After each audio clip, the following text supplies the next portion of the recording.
Comencem, si us sembla, aquesta conferència del professor Tim Waters. És catedràtic de la Universitat d'Indiana, és director del Centre per la Democràcia Constitucional també d'aquesta universitat. Jo crec que vostès el coneixen prou.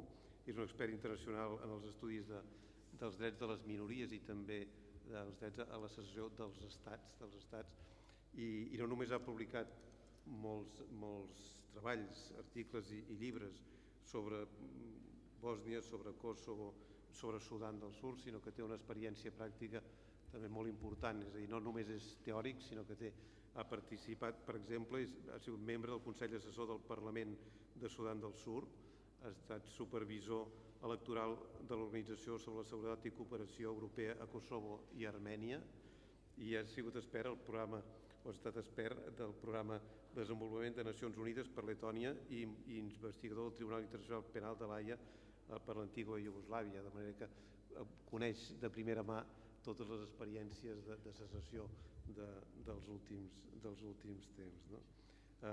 Des del punt de vista, diríem, acadèmic, és, com deia abans, catedràtic de la Universitat d'Indiana i ha estat investigador a les universitats de Boston, de Harvard i a l'Institut del Max Planck a Alemanya.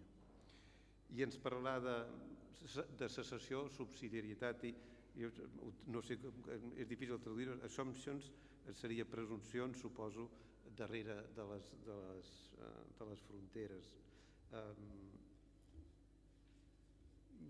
Suposo que ens ho explicarà, com vostès saben també, és un ferm defensor de l'existència dita del dret internacional, del dret a la secessió, que ell el posa en relació amb el principi de subsidiarietat, i fins i tot ell arriba a la conclusió que aquest dret a la secessió no està en contra, sinó que és perfectament consistent amb els principis i amb els valors del sistema europeu i del sistema internacional.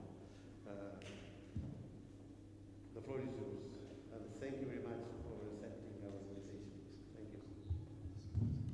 Thank you very much, Dr. Viver, and for the invitation into the Institute. It's a great pleasure and honor to talk here, in particular given the importance in Catalonia of the kinds of questions I'll be talking about. So what I want to do in the next 40 minutes or so is talk about the project that I'm working on, which has to do with explaining a right to secession or justifying a right to secession. So both the general project and perhaps some comments about how it would apply here in Catalonia, although I am a generalist, I'm very much here to learn about this situation rather than to say anything about it. So to start, I think I gave a set of examples of comments. The first ones are from, perhaps some of you know this is a very prominent international law scholar, Joseph Weiler, who's also the rector of the European University Institute in Florence, a very justifiably prominent member of my profession. And here you see some comments he made in 2012 regarding the question of Catalan secession. And you can read them for yourself just to see some of the highlights of them, right? He refers to this as an ethically demoralizing project, a return to the values of the pre-World War I era, contrary to the ethos of the European Union or its integration. The very idea of demanding independence, he says, disqualifies Catalonia morally and politically from being a member state. These are very strong, harsh characterizations of the situation. I would suggest that though they are quite harsh in their tone, they are not unusual in my field. For me, they represent an example of what I see as a kind of suspicion and hostility towards ideas of separatism and secession, which are seen as the opposite of cosmopolitanism, of liberal values, and we see that very clearly here. These represent the opposite of the values of the European Union and the broader project of law. So I want to show you two things today, or make two arguments. First, the smaller argument that secession is in fact consistent with European values, European Union values regarding a particular doctrine, and also the more general argument, which relates to my work, that we in fact have or could have a means for realizing those values through secession in law and in politics more generally. So let me start with the first, the narrower point, which has to do with secession and the European Union, and what we know as the principle of subsidiarity. I suspect many of you are familiar with this concept. It's obviously important and has been in relation to Catalonia and Spain and the Union for quite a long time. This is a core principle of European Union law, the idea that we should find the right level for governance on any question, at the level of the Union, or at a state, or a regional sub-state actor. This is a general principle about governance and decision-making, and it involves states, sub-state units, the EU, and international law more generally. We can find many examples of subsidiarity as a principle, not only in the EU, in Catholic doctrine, but this union is the most prominent example of it in the world today. Most people, when they think about subsidiarity, they think of it as a decentralizing principle, but if we look at it honestly, it doesn't actually tell us which way we should go. It says find the right level, and it can go up as well as down.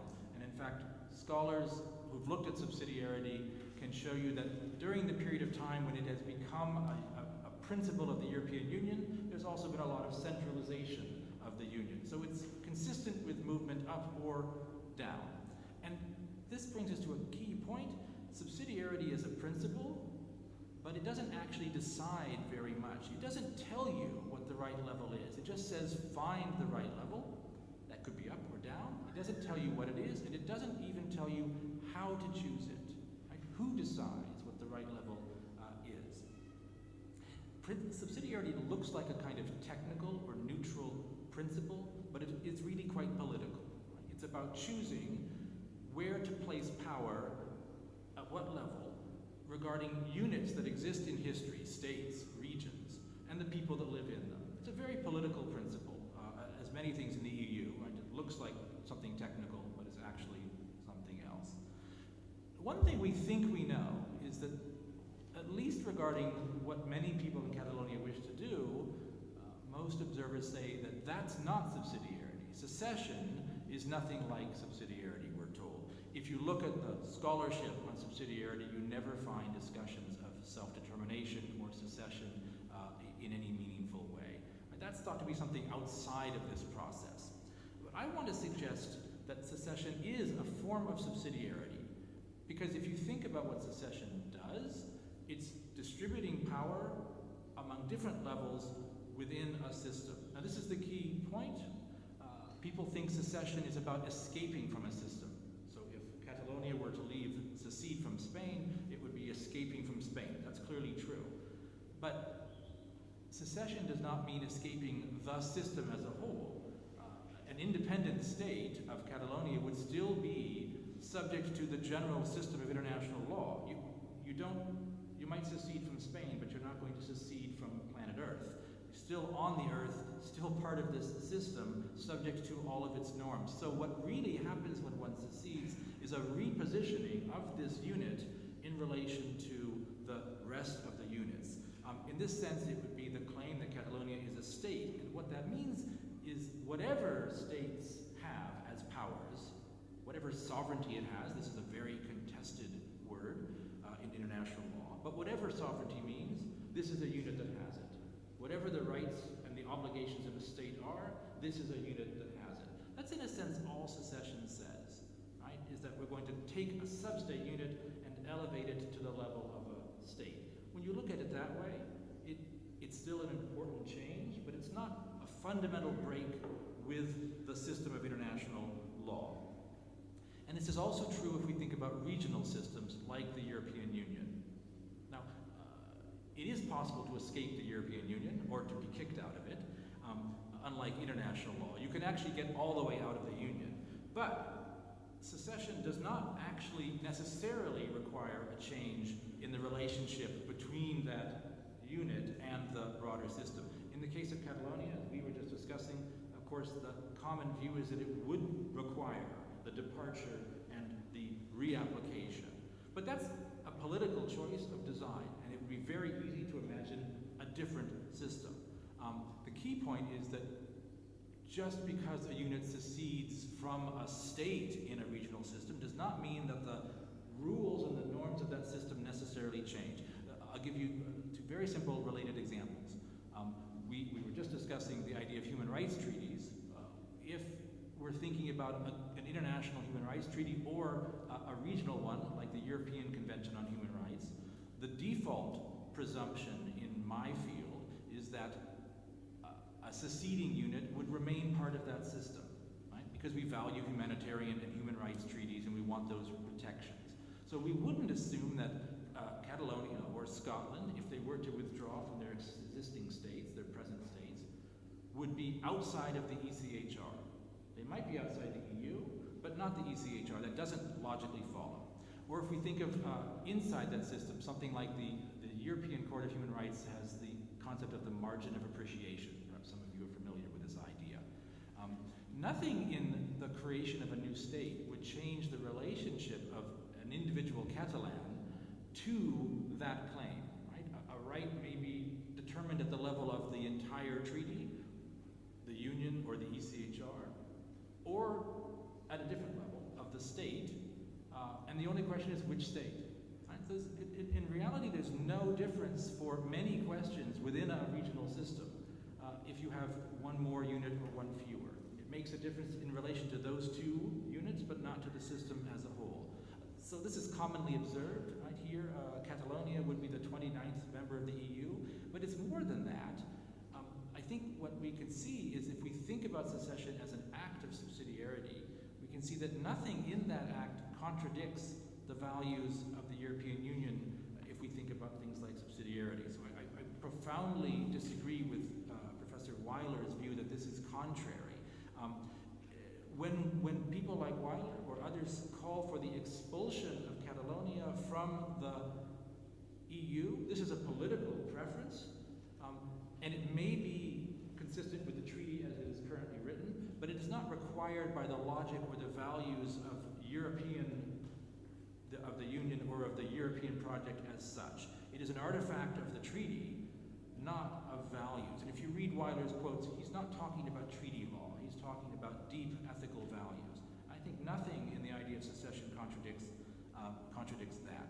If we think of the quotations regarding the Union, ever greater union is not a single state. It is the union of multiple states, and nothing in having an additional one contradicts that. So to sum this first point, subsidiarity is about governing human beings on territory in units that matter to them. That's why we choose different units.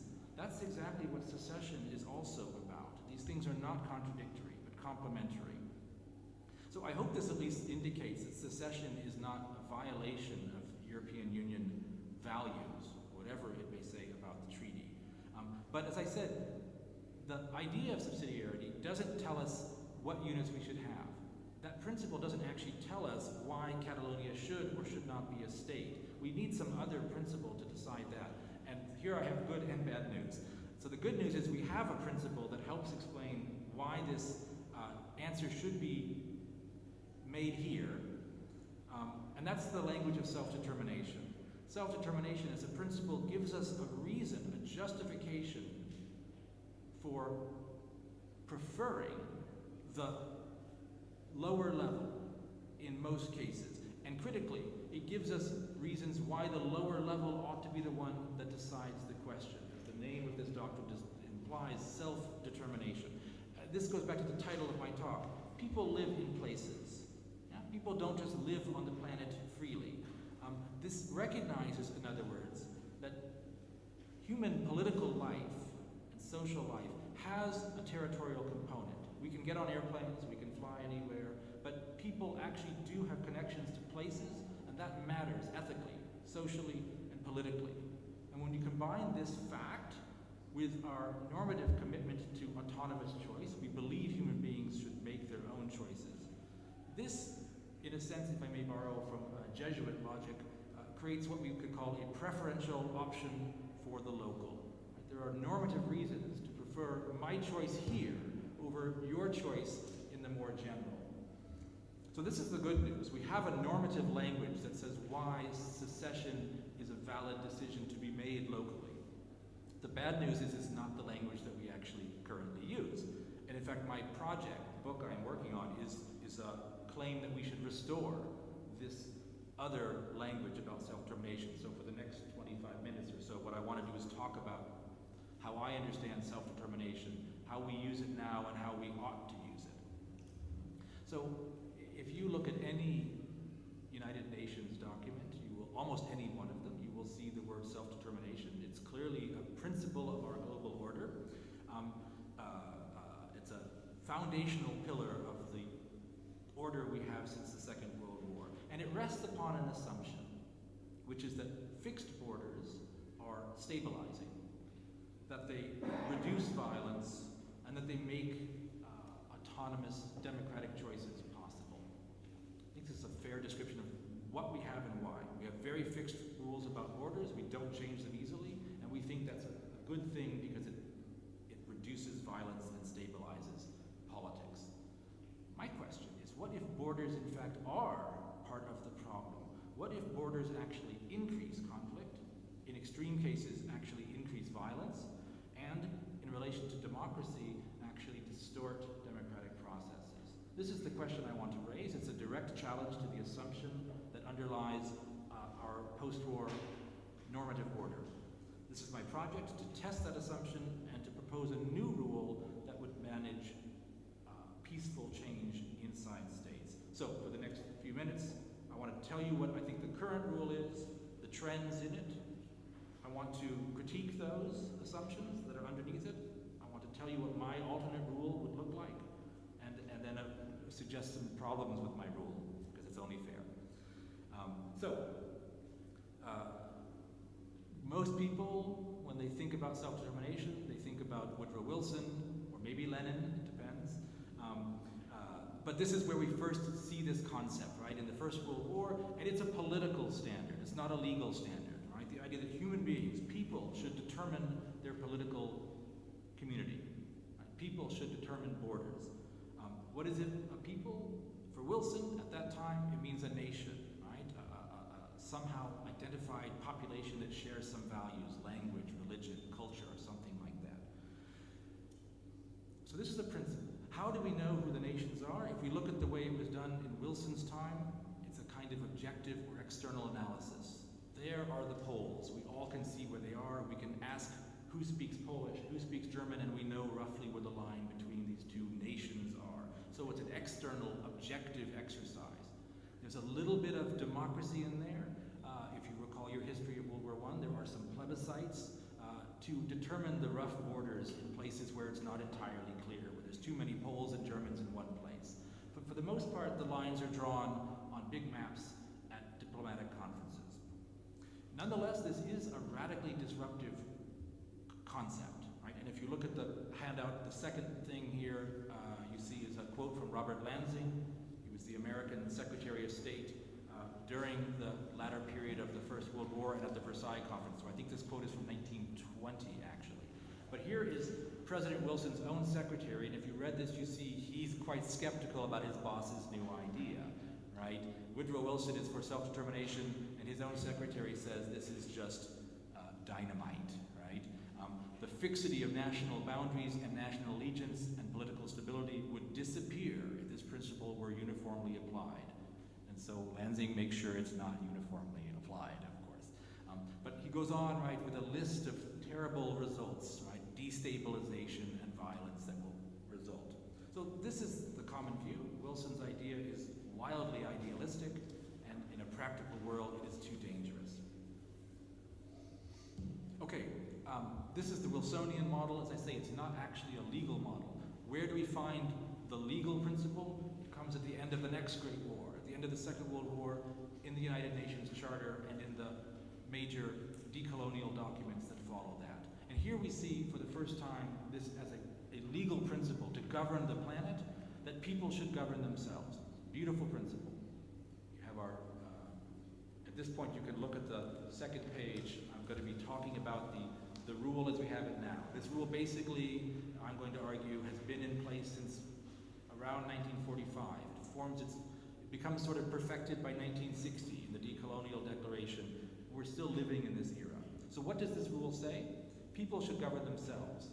This sounds like Wilson, but it's really a reversal, because what's a people? For Wilson, it's a nation. It's a community that forms before politics.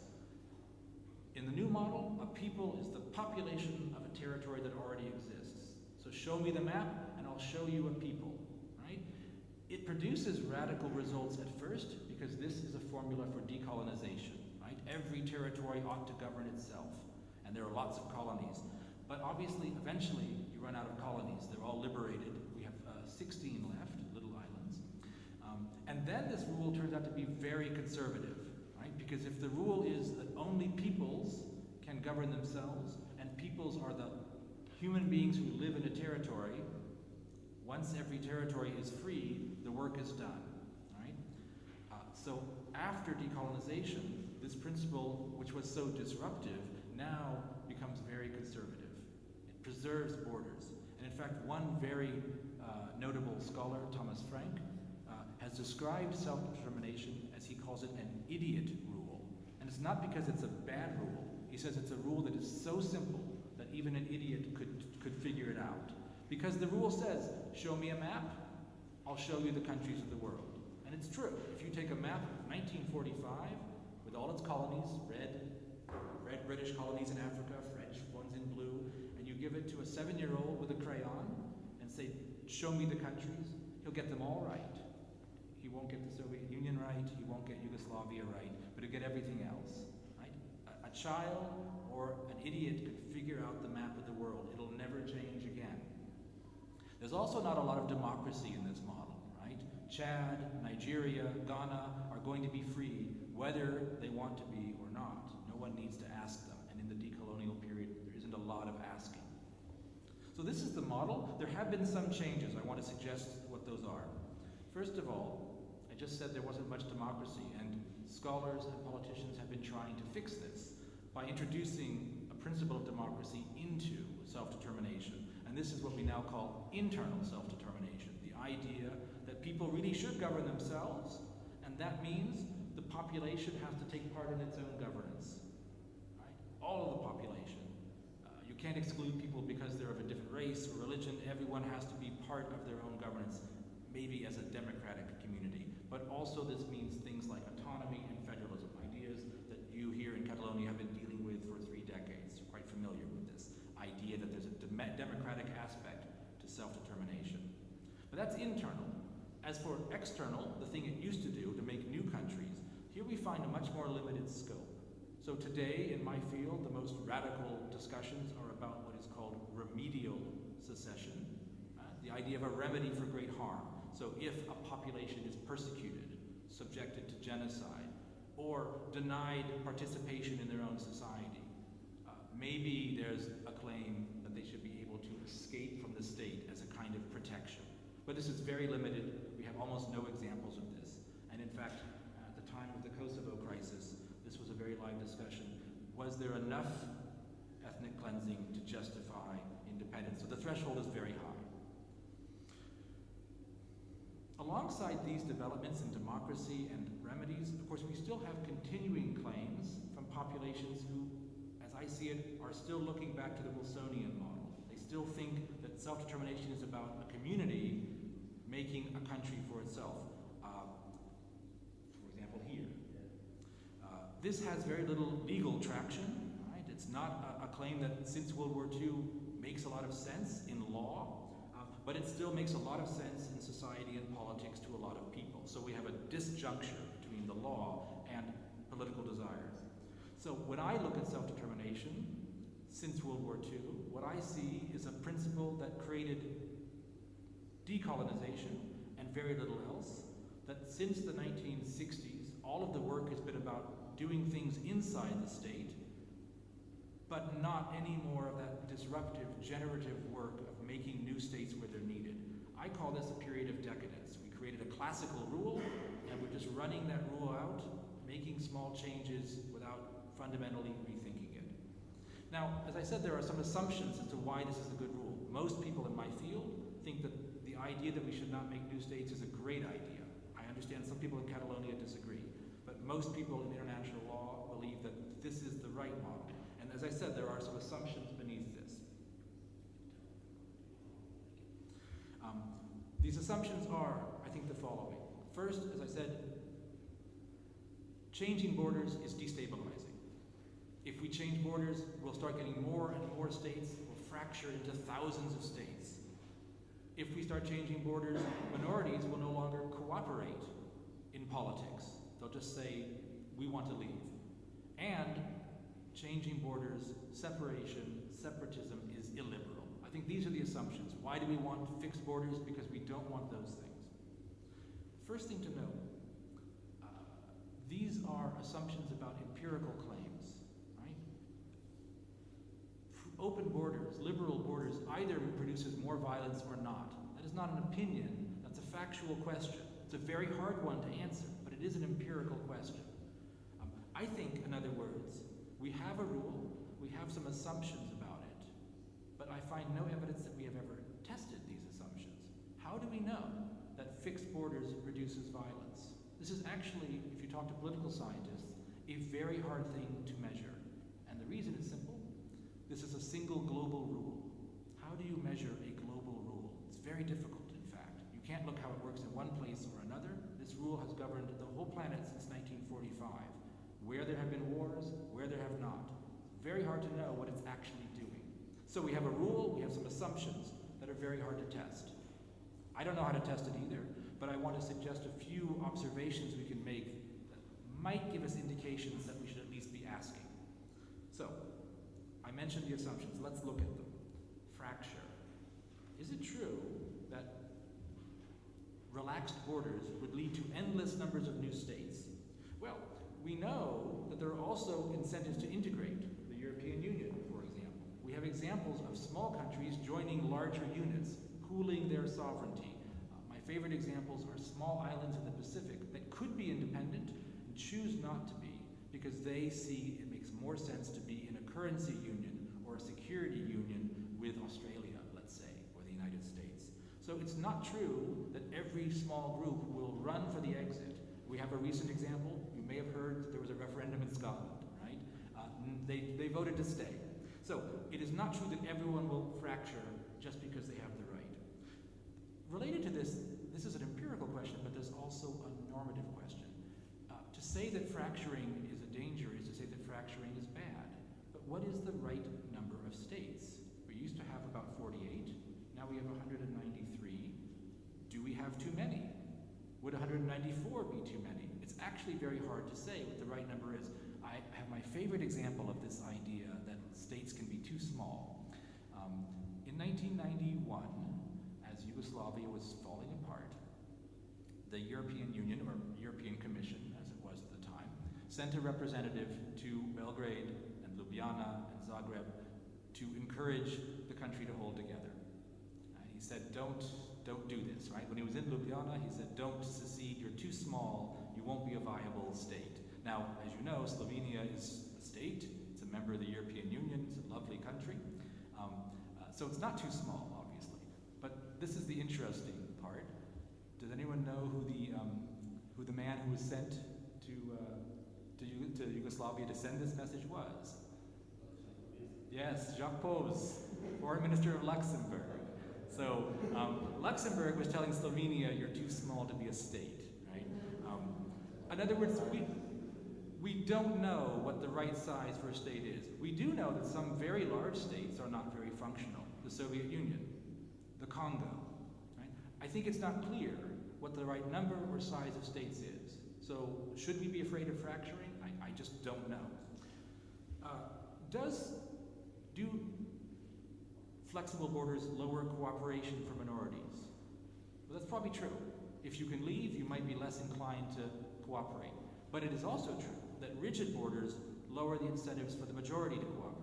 So right now we live in a system in which the majority, and people in Catalonia I think know this well, the government in Spain has only certain incentives to cooperate with Catalan separatists because Spain knows you can't leave.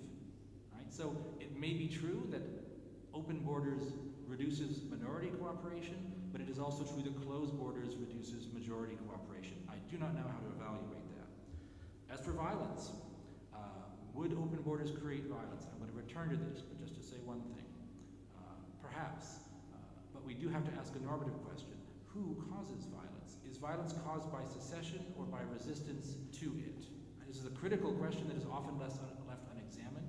Many observers just notice that there is a correlation between secessions and violence and conclude that secessions are dangerous.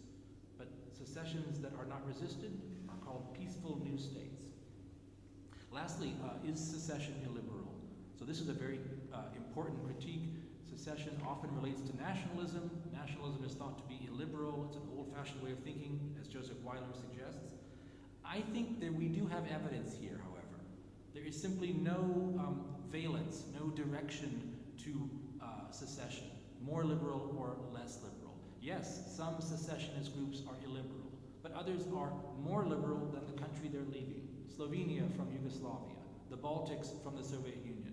I think if we look at all the cases we know, there is just no clear direction to this claim. This one we can actually disprove, I think. The last thing I'll say about these assumptions, there is one more. I mentioned these recent developments, democratization. We could have added human rights, minority rights, as ways to protect people inside the state. Maybe these do enough things to reduce the need for new states. I think they don't. So human rights is a self-limiting project. It's reactive, right? It only interferes in other states when the violence or the harm gets great enough. So it's like playing defense in a game. You can't guarantee winning by defense alone.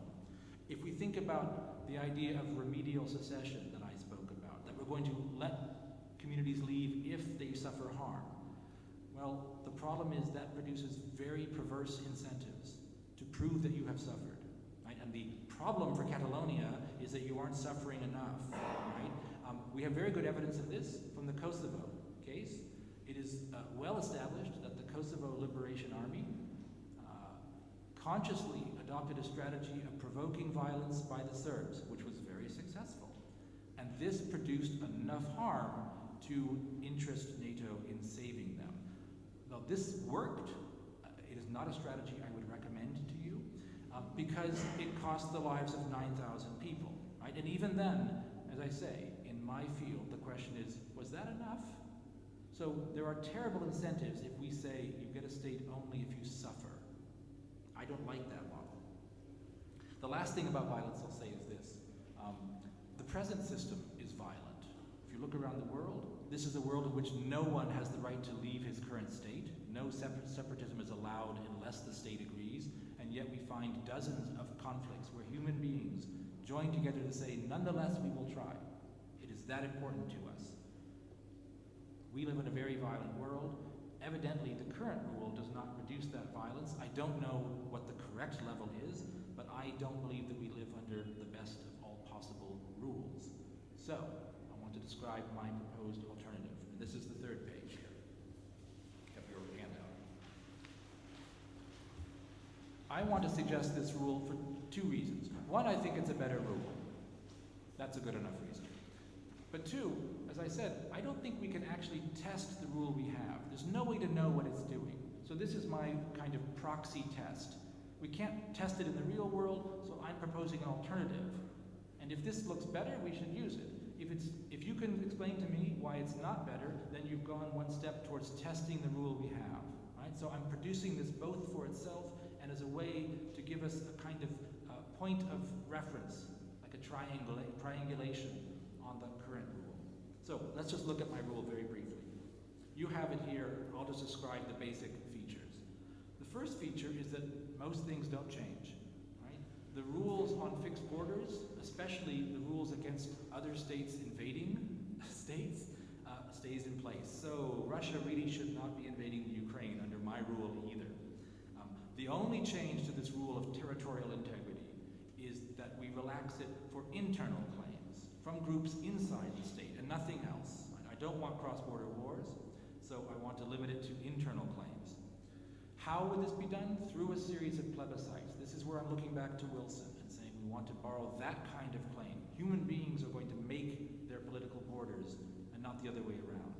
So what would a plebiscite look like? First, I want to take the self in self-determination very seriously.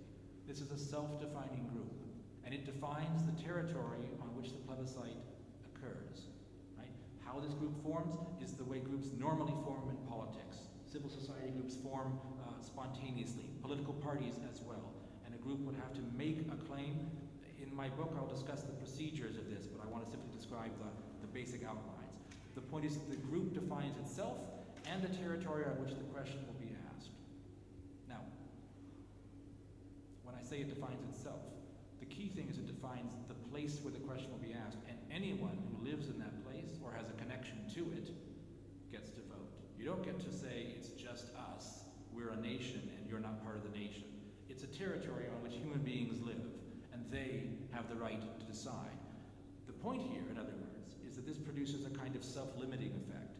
If you're a nationalist and you believe that you should, I'll use Tibet as an example, it's a very good one.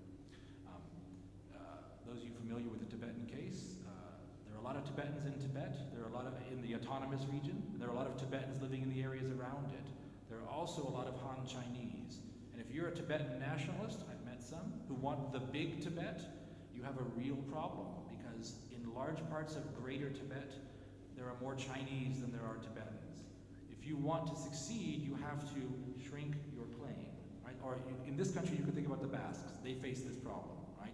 Traditional historic Basque, País Vasco, is much bigger than the place where Basque people are the majority today. So if you wanted to use this rule, you'd have to be very strategic. How much do you want to claim?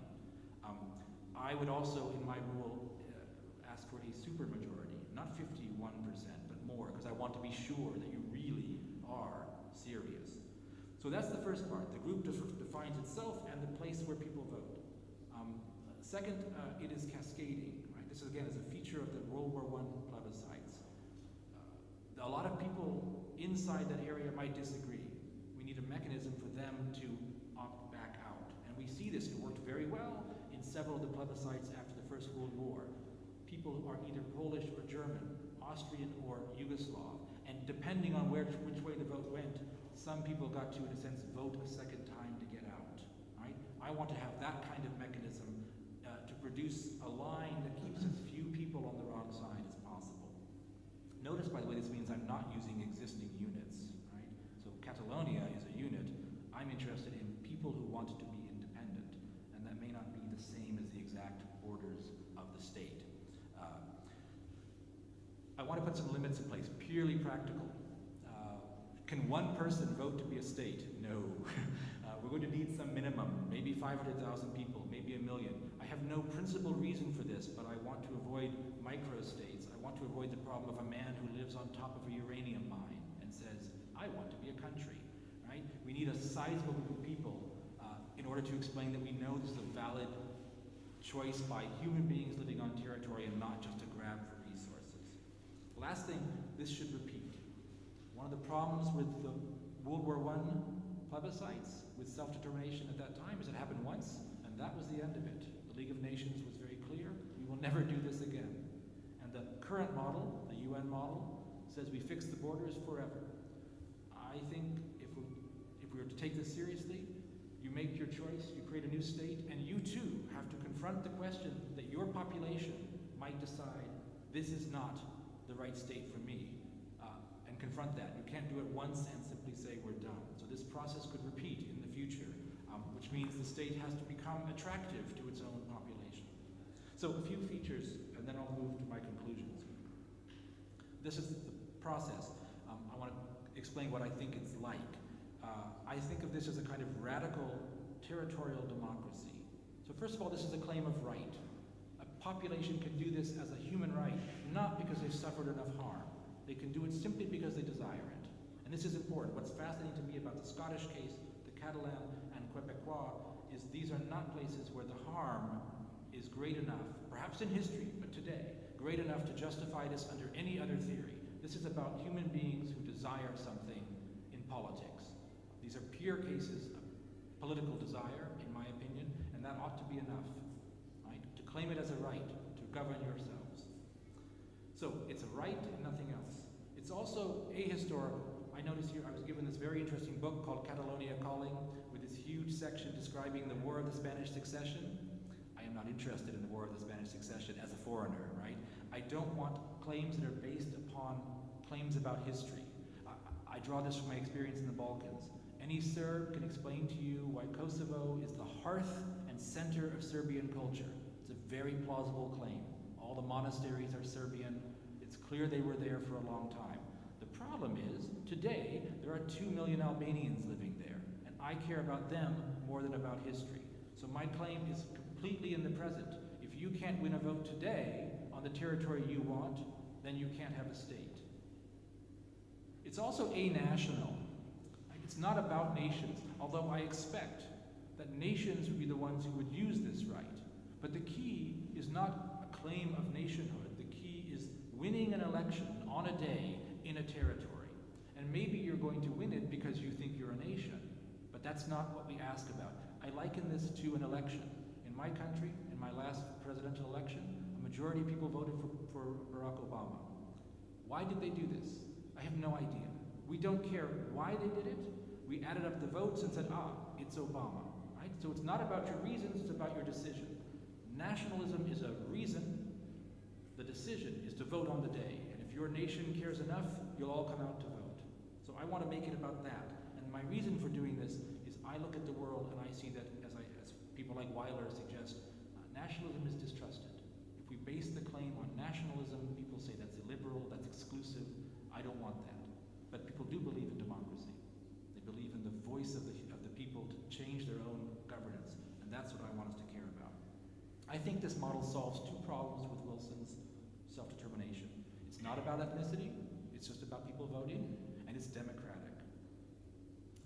This is obviously a radical proposal, but I want to stress that it is also minimal in certain ways. So it's radical in that it's a change in our ideas about borders, and obviously it would require lots of changes in law. In this country, it would require serious changes to the Spanish Constitution to contemplate exit. But it leaves many things just the way they are. As I said, no cross-border interventions. I actually want to put in place a rule that says when you describe your plebiscite, it can't cross an international border. So Basques, for example, live in Spain and France. They can't have a single vote. I want to respect those borders because I don't want the kinds of problems we saw in the 1930s or that we see in Ukraine today, with an outside power making reasons to come in. So no imposed secessions, no cross-border interventions. Maybe we would require any new unit to commit to human rights and certain international legal protections in order to be recognized. I think that would be the kind of thing we do with new states now. But we would keep most of the rest of the rules we have in place. There are some rules today about what happens when states divide. Those rules would be unchanged. My goal, in other words, and this is perhaps an important point, is not to make new states necessarily. If that happens, that's fine. But my real goal is to change the balance of power in negotiations inside states by giving a minority the right to exit and therefore to negotiate better inside. This is what we see in Quebec, right? A political culture that admitted the possibility of exit and then spent 20 years making better and better constitutional deals for Quebec. This is what we see in Scotland and the UK today. Right? The principle of exit is admitted, and the British government is engaged in the process of making union attractive to the Scots. If Catalonia had a right of exit, it would be negotiating a much better deal with Spain than it is doing now. And maybe you would then decide to stay or leave. But that's my goal, is to make the negotiation better for the minority so it can stay or leave as it wishes. Now, I'm coming to my conclusion, if that's all right. There are many objections to my proposal. There might be more objections in Madrid than here, I don't know. Yeah, maybe. So I want to just mention a couple, and then you can tell me the rest. First, my rule is really complex. That's an objection, some people would say. I think it's not. So my reply is that yes, it's really complex. This is not an idiot rule, but the problem we confront is complex. If you think about, for example, global governance, this is a common field that people study, especially people who think that borders aren't important. people who study global governance are very happy to look at really complex solutions to global problems, climate change, and so forth. Why should our solution to the question of state units be simple, be idiotic? So I welcome complexity because I live in a complex world. Second objection, this is going to be very unfair to the new minorities. After all, we know here, I think the most optimistic estimates are that independence for Catalonia would get 55%, 60%, no more than that of the vote. That means 40%, 45% of people living here don't want this. Isn't that unfair to them?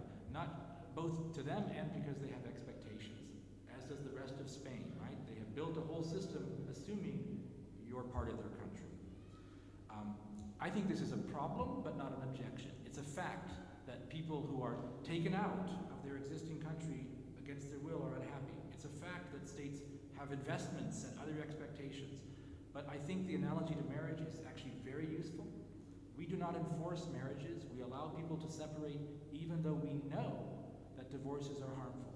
Right? They harm, if you have money, you're going to have less after a divorce.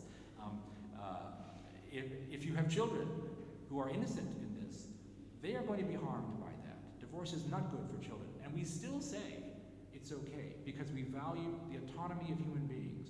Some people don't like this analogy, but I think it's quite good. We value individual autonomy and autonomy of groups. And the fact that there are harms that come from secession is not actually a sufficient objection. It's a problem we need to solve. It can be mitigated, by the way. There's also, I think, an important rebuttal. Secession takes some people out of the country, it's true.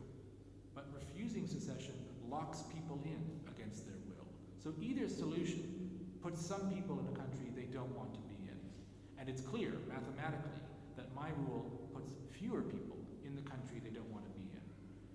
Utilitarian logic in philosophy is not always acceptable, but when there is no other philosophical objection, we should count heads. Right? It is better for fewer people to live as minorities. Kosovo is a place I've worked. Here's an example. 2 million Albanians desire to be free of Belgrade. 200,000 Serbs who live there do not. It is very unfortunate for them, but it is not clearly right to say the 2 million must stay because the 200,000 don't wish to go.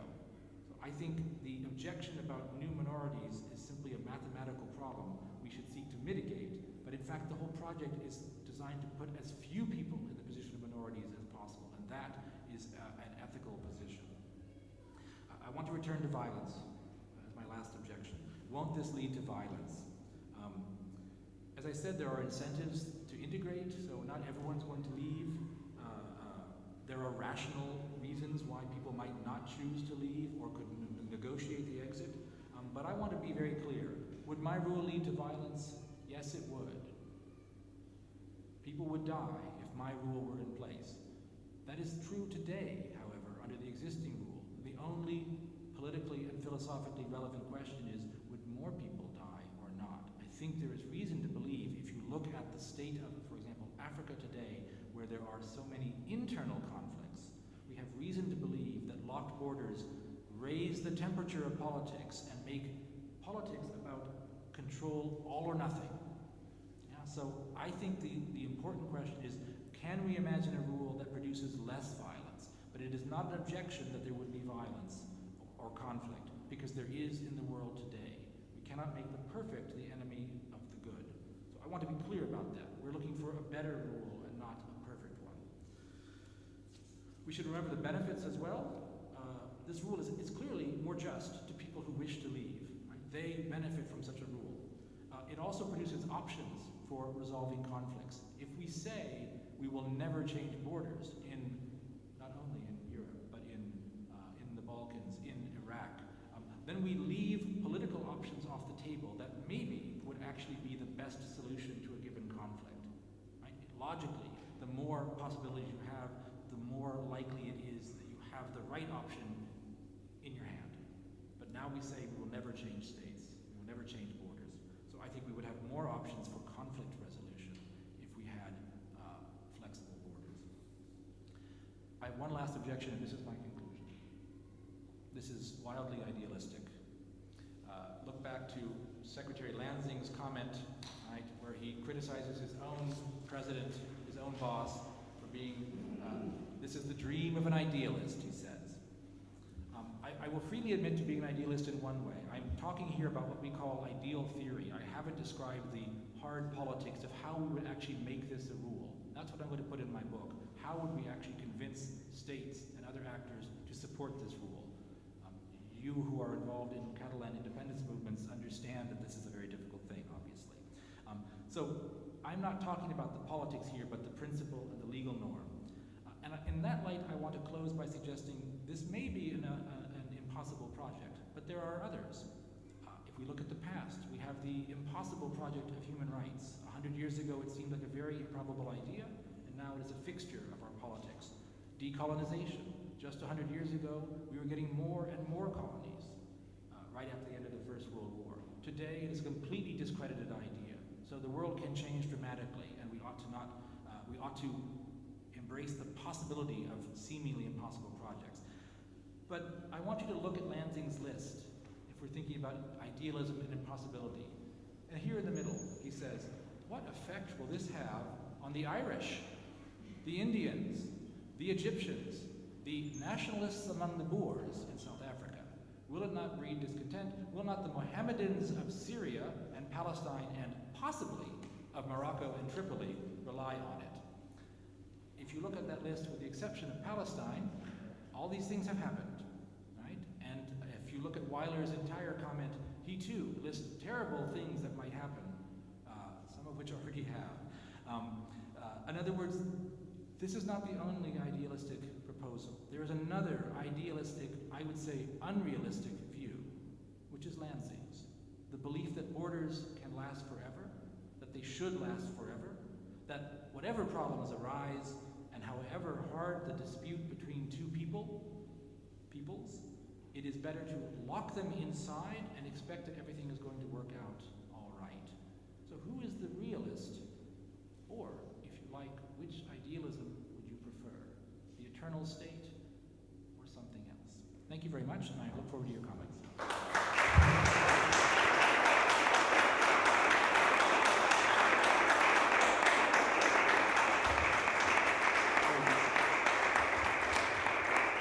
Thank you very much, Professor. It has been, I think, a magnificent lecture. Comencem el debat. Sí, si voleu adreçar les vostres preguntes al ponent, fem primer un torn. Jaume, la Neus. De moment hi ha 3 preguntes demanades i comencem les preguntes. Primer, Jaume, sisplau.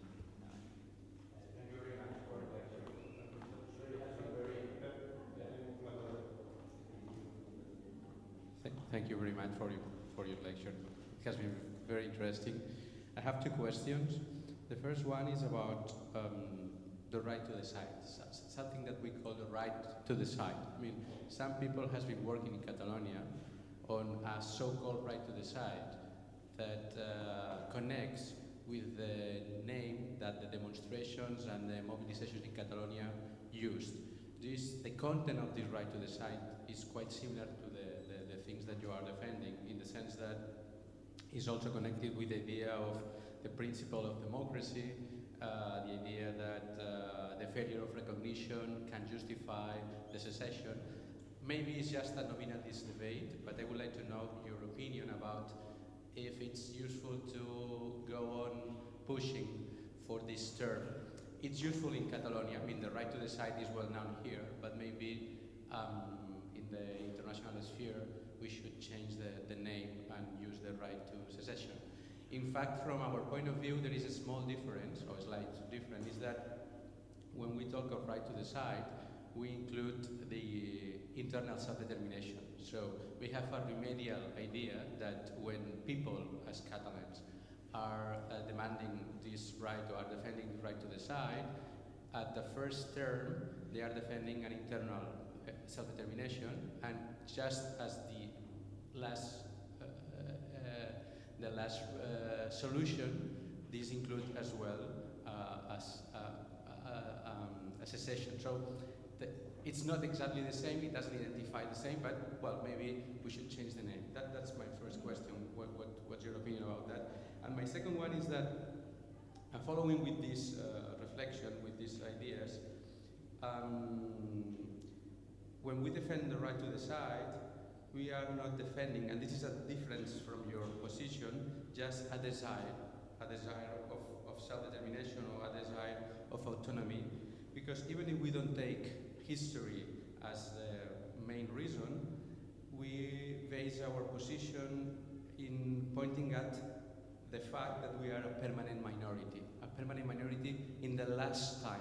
That means that I don't talk about centuries, but we can just show in quite objective manner, in quite objective terms, that in the last 20 years, we have been a permanent minority. All our demands, all our positions, our democratic will, or the will of the majority of the Catalans, has not been part of the decision of the central government.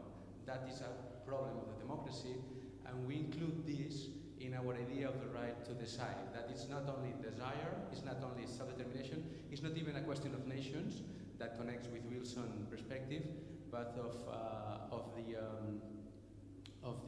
a problem with the principle of democracy that is not well used in these situations. Let me just add a comment on that. If you defend this only a desire for autonomy assumption or element, then I think that we have the problem of the people that don't have the map of the First World War. We don't have the map of these languages, but I think, I don't know what your opinion about, but it's like we should have this map. It's not a map of the colonization, it's not a map of the First World War, but we should need a map of the nations without the state. Maybe if we want to apply this, this perspective of which have the desire, no? And here, with the idea of permanent minority, we have another way to determine who has the right or who is the subject of this right.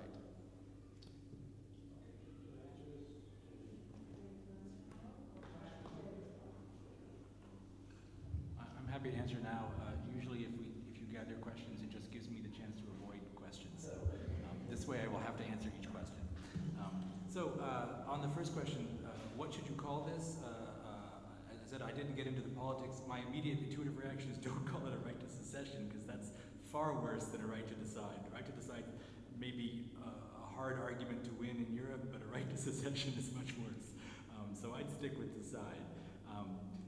But your point about the internal aspects, I think, is quite interesting. So first of all, this to me is an example of what I call the decadence of self-determination. That since the 70s, we've basically done very little new. It's all been about working internally. And when you read the arguments, both from politicians and scholars, it's because, well, we have to avoid secession. That would be failure, in other words. So we need internal democracy so that we won't go that way. But if you look back to the decolonial period, it's quite clear that territories, colonies, are given a choice. You can stay as you are, you can associate with, integrate into, or have an association like Puerto Rico does, with a metropolitan state, or be independent. So there's already built into the original model a range of choices. But the key was it was your choice to decide which one you wanted, and you couldn't be forced into any. I think, in other words, if you look at the model I'm suggesting, that internal part, it's still there. It's just that I'm not making it part of the formal right. I want the exit right, and my assumption is you'll be negotiating beneath that. So again, a place like Scotland, right? If you look at this as a broad exercise, it's very close to what I want. There's a right to leave, and everything beneath that is politics. And if the British government makes a good enough deal, then 55% of people are going to vote to stay. But you don't need to have formal parts of the rule say, okay, first we'll do internal, and then only if that doesn't work, we'll go to exit. That's politics. It's going to be different in every place, I think. In fact, I think it's important to think of it that way. I was mentioning the problem of sort of self-limiting human rights. I think there's a similar problem with minority rights and autonomies. You can't have a single rule for the whole world about minority rights because it's too complex. Every place is different. They're going to have different negotiations and relationships. So what I think we need is a very simple global rule that puts everything into politics. But the key is you've got to be able to get out. Everything else can be bargained between governments and oppositions inside that framework. So I'd still call it the right to decide or anything other than the right to secede. Secession is a terrifying word to most people. My project is to try to change their minds, but I haven't written the book yet. So this permanent minority thing, I think it's similar. So elsewhere, someone who used to live here is just moving, Nico Krish, perhaps some of you know him, excellent scholar, wrote a response to Weiler, and he uses the term not permanent minority, but structural minority. I think it's quite nice, so it's a very similar idea. And this motivates my thinking. The problem in political terms is that minorities are permanently or structurally excluded not in ultimate ways, but in meaningful ways. But again, I think that's the background, that's the reason, and that's not the rule. The rule, I want to focus on desire, because for me the problem is, how do you measure structural minorityness? You said 20 years, is that enough? I mean, the other way, if I was in Madrid, my critical response would be, what do you mean structural minority? It just means that the parties you vote for haven't formed the government, right? Well, that happens in lots of places. In my country, there are states that haven't been part of the government for 20 or 30 years. They keep voting for the wrong party, right? So I'm not disagreeing with you. I'm saying once we go down the path of defining who is a structural or permanent minority, we have an external, objective standard that we can argue about forever, right? Whose history matters, whose permanent minorityness matters. I want to get away from that because that's, to me, just like the persecution standard. Show me you've suffered enough. Well, that's very hard to prove, and it creates bad incentives. You should stay out of government for another 20 years, and then you'll have a really good case, right? Meanwhile, a whole generation is excluded. The last thing about this map, I think I strongly disagree, and this is a very helpful question to clarify. Do we need a map of the stateless nations? Well, we can make a map, we know a lot of them. But again, I don't want this to be a process where outside actors like Woodrow Wilson or me decides who's a nation. I think identity is quite fluid. I do not believe in ancient primordial identities. I think they're formed in time. And that's exactly why I want borders to change. Human identity changes. Borders should change to respond. So what are the nations that need states? I have no idea. I could guess. But I don't wish to guess. I wish to let them make claims. And let's see where that goes. That's why I also want the right to be iterative. So as soon as you get your country, maybe you need to create your nation through attractive means, because if you don't, you'll be doing this again, right? Losing some territory. So I want that flexibility. I don't want it to be externally, objectively imposed. But make a map if you want. I love maps. Thanks. Thank you very much for your lecture, which was very interesting. I would have many comments, but I think I'm only going to focus on three. Well, first, I share your framework. I work on self-determination. I defend that this is that we need to change the interpretation and to return to the framework of interpretation of self-determination that was original in the Society of Nations, in the line that you suggest. But indeed, this is very radical for the way that we think. So Weiler's, this was in this blog comments, I think in a sense represent a lot. It's kind of extremely almost offensive to somebody like us to read, but it appeals to a lot of international lawyers, people who honestly and genuinely think, well, what's the matter with these people? Is not oppressed. In fact, they are rich, and we are in a post-national world, and this looks like returning to the nationalism. But I think the main mistake is not to distinguish between what Will Kimlicka calls civic nationalism forms than purely ethnic, aggressive nationalism of the 19th and the 18th century. So it's not that Catalans want to engage into politics of assimilation that were typical also of the US. So in a sense, I also disagree of the child rule, because of course you could point out the things that were in the map, but with a bit more of a focus, that was not real either, you know.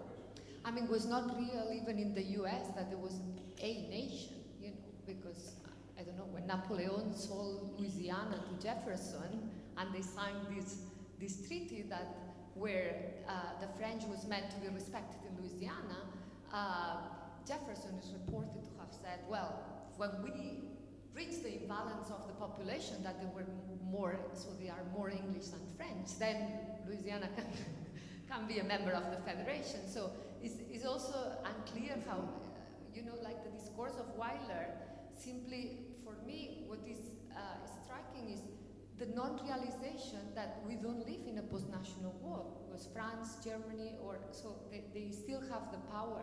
So in this sense, when Nico said, well, there is a permanent minorities, the question of the permanence is that you don't have a power to construct the world that is governing you. And in this sense, I agree with you with the framework. However, I disagree a bit with the idea of the non-use, that the minority rights are useless here as a framework, because in the non-ideal world where people don't accept this radical reinterpretation of self-determination, I think the fact that, for instance, if we raise the threshold of what are human rights, to incorporate seriously the idea of group rights as minority rights, that involve a threshold that you cannot, that is beyond politics, then maybe you shouldn't have such a high standard for what counts as oppression. If you take the analogy of domestic violence, okay, like maybe 30 years ago, I don't know, sexual harassment or moral violence against somebody was not even considered violence, you know. Even if you discipline your children, this was not violence, okay? So maybe what we need to change also is the threshold in which you think of oppression. So maybe there is no overt discrimination, and Catalans are not overtly oppressed, but it's a systemic way of diminishing your capacity for self-governing, for recognition, respect for the other, and so forth. So in a sense, my claim would be that we could learn a lot also of feminist movements, of indigenous peoples movements for recognition that fall within the threshold of what we count as minority rights, as human rights. And the language of human rights is also as powerful as, it seems to me, or maybe this is also idealistic, but it seems to me it's as powerful as the language of democracy. I don't think that the two frameworks, that you need to choose between one framework or another, but I think the language of human rights, and that there is a limit to not only overt discrimination, but also to other subtle forms that don't count as oppression, but slowly diminish your ability to speak your language, to teach in your language, to develop your own autonomous institutions, and so forth. This could be, if we revise this framework, then I think the human rights framework could be equally powerful. So I would like to hear what you're... So these are great points. I should be clear, right? I find Weiler's comments almost bizarrely offensive to anyone who advocates Catalan secession. But he's clearly right on the law, right? This is an important thing to recognize. He's describing international law quite accurately. He's just layering onto it this kind of ethical interpretation, which I think is unsustainable. And I think what it comes from is what you're saying. I think I agree. He believes we live in a post-national world. It's curious because those of you who know his work knows he's also quite a strong protector of cultural rights, and yet he clearly sees those through a cosmopolitan frame, and I just profoundly disagree. We don't live in a post-national world. Borders matter tremendously. states have cultures that are meaningfully national. I'll use my best example. I lived a couple years ago in Germany. Germany, due to its history, is presumably the least nationalist country in Europe. Right? If you think about their political culture, the kinds of discourse that are acceptable, there are things that you could say in Poland or in France or in Spain that you could not imagine saying in German political culture about national identity, pride, and things like this. So this is not a very nationalist country, Germany, but it is a very national place. If you want to get a job in Germany, I advise you to be a German speaker.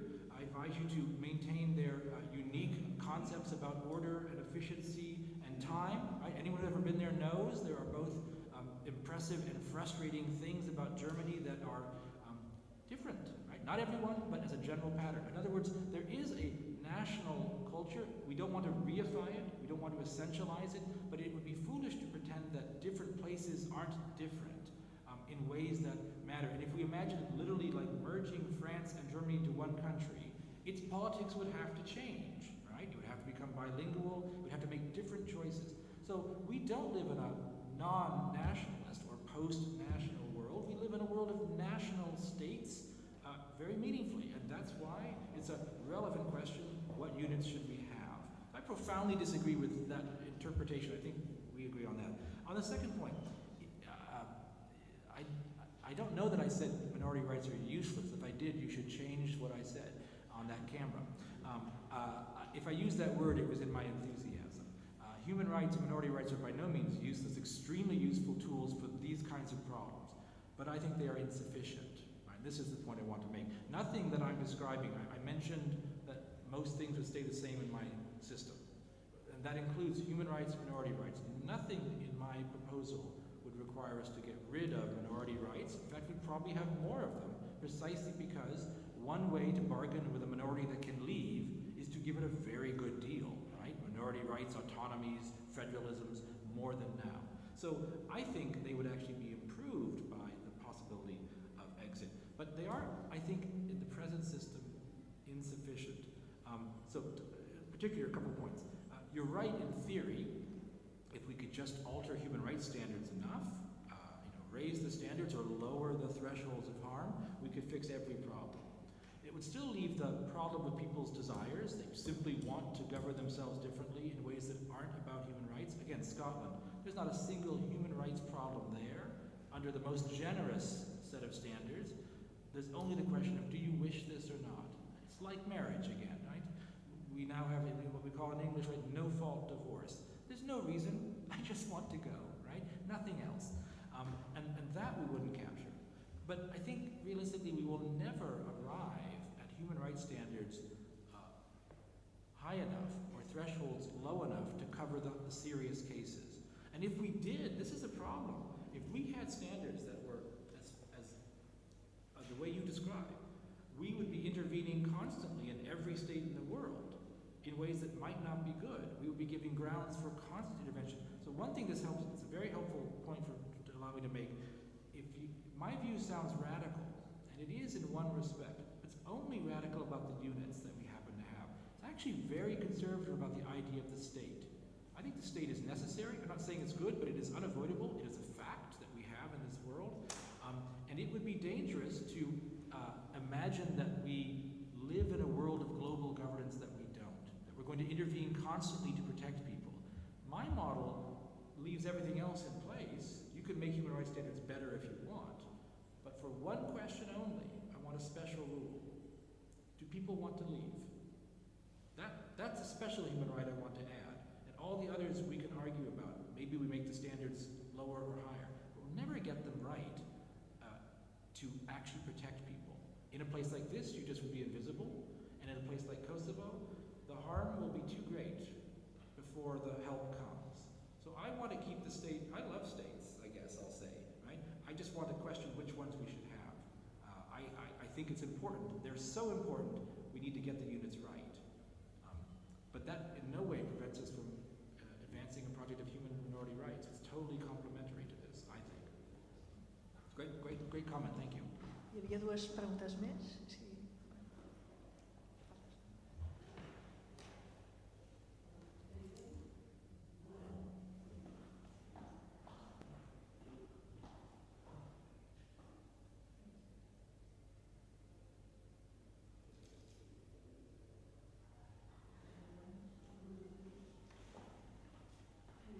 Mentrestant, us pregarem, els que heu de fer preguntes, que intenteu ser una mica més breus, perquè són ja les 8. Deixem uns 10 minuts més, diríem.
On that very last part, I didn't understand.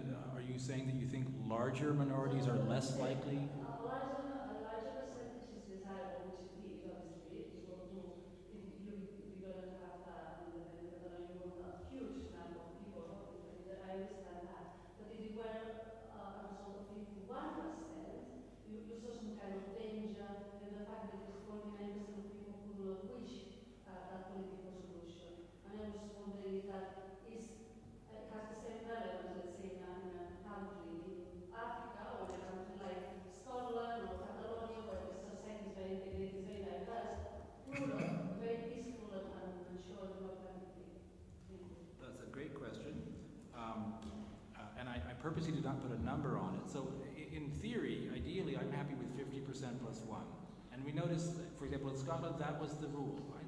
They were going to begin, at least they promised, an independence process if just one more than 50%.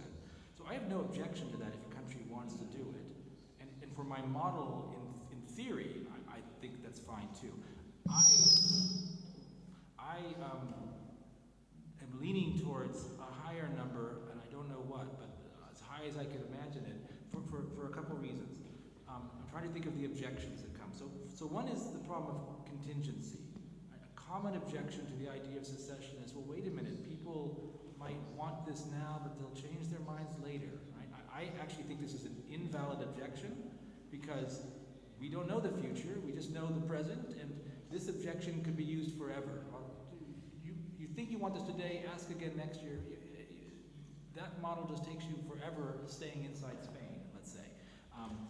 But it's a reality that people are concerned about the problem of contingency. So the higher that number, the greater our certainty, right? And I think so it's a valuable thing to say not 50% and a bit, but 75 or something. Notice in Montenegro, the European Union invented a number like 55%. It sounds like it's now become a number that people like all across Europe arbitrarily, right? But at least it's more than 50, right? A substantial majority. Quebec also, the court there spoke of a substantial majority. Say what. But I think this is all circling around this idea that we are uncomfortable with it being a bare majority. I'm describing a model that's like an election. But of course, this is a very important election, right? And in a sense, maybe the analogy is to constitutional change, where we often say we need a high supermajority, right? That's normal in many countries to say more than. And so the other reasons I think are this. I want to encourage the secessionist group to self-regulate. So if you think about the math of my model, if all you need is 50%, let's say you have a very compact group of people, 5 million people all living in this one area. You could take this area too, as long as it's only got 3 or 4 million people, right? So if all you need is 50%, you can steal an area that doesn't want to go. And I would like to avoid that. The higher the percentage, the smaller that problem, right? I think it helps perhaps to reduce violence, right? If you make the minority trivial enough, there's less likely to be resistance. So all of these are reasons why I am willing to depart from the peer model, which I accept. The peer model should be more than half, that's what matters. I think we want to think about pragmatics, but this is part 2 of my project. The first part is this even a good idea? And then what should it look like in practice? And the last thing, I agree, there are different societies. I need a global rule because I'm an international lawyer, but it's true, it would play out very differently in different places. Nothing prevents a country from choosing, as Britain did, to accept the most generous standard possible. So even if my rule said 60%, naturally you would say, or less if you wish to. That would be a choice of the country. But if we could get 50, I'd be happy with that as well. So, it's a great question.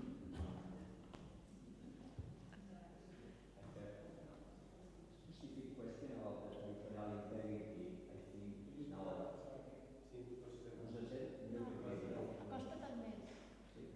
Our territorial integrity, is that I think it's a rule that now it's difficult to support nowadays the territorial integrity as a fixed principle, because territorial integrity is a part of sovereignty. Sovereignty nowadays is very different from 30, 40 years ago. Now I think no country in the world has real sovereignty, because in the world nowadays is impossible. So I think that territorial integrity principle, I want to ask you, if you think that nowadays we have to give a new interpretation to territorial integrity than 30 years ago. It's true that in the Kosovo advisory opinion, many states that support, especially Spain, Yugoslavia, Russia, they support strongly the territorial integrity. But I think it's not possible to support this principle like 30 years ago. Another general question is the relationship, because everybody is using secession, self-determination, independence, all these terms, but I don't have really the meaning of each one. Which is the relationship with this term? I have the idea that is one way to confuse the people, because confusing is something that is good for the stronger states. Stronger states, they try to use all these terms, because our crowd will say, okay, secession is used outside the colonial context, and self-determination only colonial context. So, I would like to ask you which is the relationship with this term, especially secession and self-determination, because everybody uses this term, but I don't know exactly the relationship. I try to imagine, but is it some clear relationship or not? Thank you. I'm not sure I fully understand the question, but if I do, what is the relationship between secession and self-determination? So if I understood your comment, I think it is true that these are very confused and used in a confused way. I don't think it is helpful to make sort of arbitrary divisions about secession. I think, for example, we don't think of decolonization as secession, but in a way it is, right? There is a big imperial unit from which one part withdraws entirely. I could call that secession. Or Slovenia. Slovenes are very insistent that they did not secede. And I agree that in legal terms, in international law, they didn't secede as such. But when I'm speaking to human beings in normal language, I call it a secession, because that's what it is. So for me, this is a descriptive term. It has no particular moral or ethical quality. That's what's so striking about Weiler's comments. He seems to actually hate the idea of secession morally. I think it simply describes the division of a political community, more or less. Self-determination, on the other hand, is a kind of ethical, moral, and political logic or claim, right? That leads us to the idea of secession. So I think of that as motivation and reason, and secession as a description of an act. I talk about a right to secession because it's a right to a particular consequential act. For me, self-determination is the reason why you ought to have that right. That's how I distinguish them. I don't know if that's helpful. On the first point, I'm not sure I fully understood the question, but if I did, I think I don't know know if sovereignty is that different today than the past, because I don't know when there was such a thing as a sovereign state. Everyone talks about the state used to be sovereign and now it's not. I think if you go back in time, you realize there were always competitors for power. You know, you go back 150 years and we have the British and Dutch East India companies, right? Companies that ran entire continents or subcontinents. That's much more powerful than Microsoft or Google today. There have always been actors that matter besides the state. And no state has ever been truly independent. So I don't think the world is as different today as we think. That's why I say the state still matters in the same way it used to, which means sometimes a lot, sometimes a little, sometimes other actors matter more, but there's still something in there, very often, where this thing we call the state is important. That's what we're concerned with. Is it 50% of the world or 30% of the world? That's the piece that people like Catalan independence activists care about. They're arguing over that piece of how we govern ourselves. So I'm not worried about sovereignty as a definition. I'm worried about people governing themselves in the world we live in, whatever its shape. Thank you very much, Professor Waters. Thank you. Was the last question. Moltes gràcies a tots per la vostra assistència. Sé que hauríem pogut fer moltes més preguntes que ens han quedat al tinter. Jo crec que ha sigut molt interessant i que tots ens hem quedat amb molts dubtes, amb moltes preguntes, però també ens ha portat idees noves, no?, a tot el discurs que estem vivint actualment a Catalunya, i jo crec que és bo doncs, també incorporar aquests nous conceptes i aquestes idees i que a tots ens ajudaran també a avançar. Gràcies a tots per les vostres preguntes, per la vostra assistència i esperem veure-us de nou.